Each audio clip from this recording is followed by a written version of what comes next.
Breeder ফার্মে ভিতরের temperature, শেডের ভেতরের টেম্পারেচার, হিউমিডিটি মেনটেন করার জন্য খুব গুরুত্বপূর্ণ একটা জিনিস হচ্ছে কুলিং প্যাড।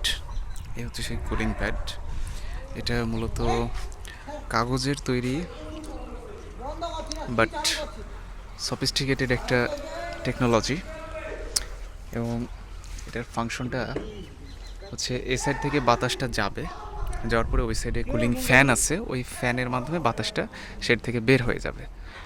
এবং এই কুলিং প্যাডের মাঝখানে পানি ফ্লো করা হয়। এই যে এই পাইপটা দেখা যাচ্ছে, এখানে দুইটা পাইপ। এই পাইপটা দিয়ে নিচের যে কালো পাইপটা আছে এটা দিয়ে পানিটা ঢুকে, আর উপরেরটা ওইটার সাথে পরের কুলিং প্যাডটার কানেকশন আছে।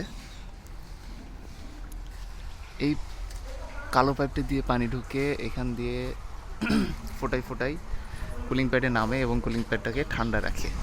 তো আজকে আমরা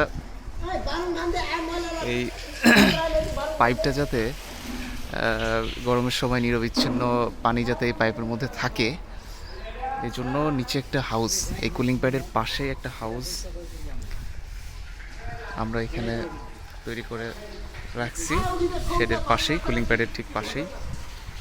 তো এটা আজকে পরিষ্কার করা হচ্ছে, কারণ এখান থেকে যে ময়লা পানিটা উঠবে এটা ওই পাইপটাকে জাম করে দিতে পারে, ফলে আমাদের ভেতরে ঠান্ডা বাতাসটা যাবে না গরমের সময়, এবং এতে করে টেম্পারেচার এবং হিউমিডিটি যেটা এটা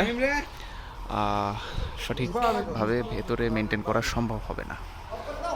এই জন্য আজকে যে প্রচুর ময়লা ছিল, আমরা এখান থেকে পানি তুলছি, সে পানিগুলো এই যে ময়লা এখানে সব ফেলা হয়েছে।